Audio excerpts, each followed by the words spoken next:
One foggy night, Sam came to the Cheyenne roundhouse.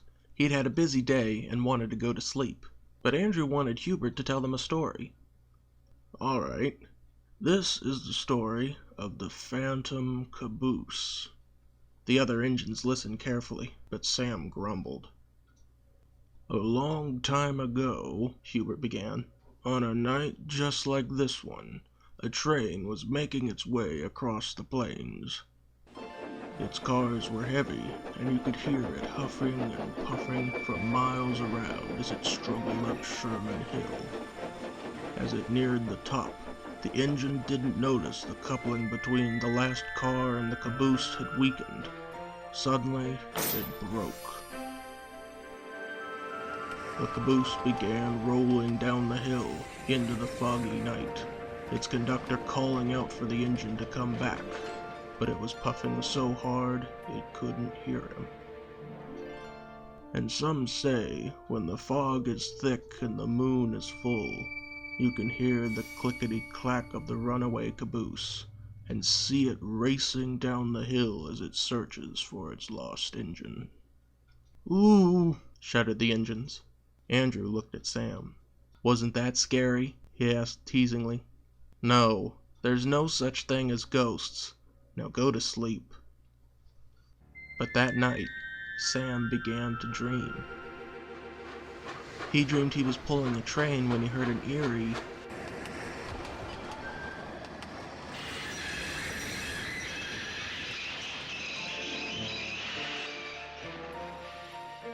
"What was that?"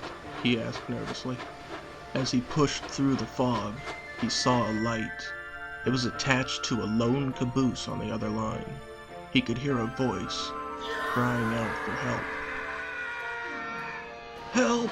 It's the Phantom Caboose!"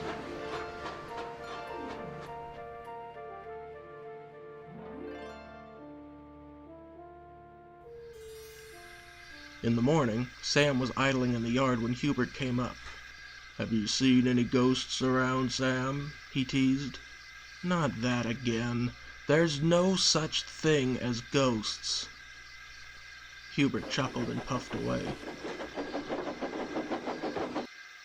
"Silly old engine," Sam stammered. Just then he heard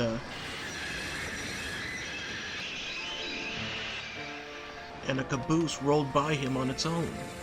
Sam jumped and raced away as fast as his pistons could push him. He left so quickly he didn't see the real reason the caboose had moved. The sly little switcher engine laughing his smoke box off.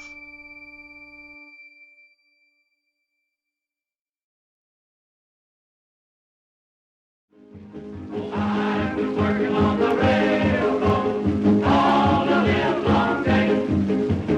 I've been working on the railroad just to pass the time away. Can't you hear the whistle blow? Right up so early in the morning. Can't you hear the captain shouting?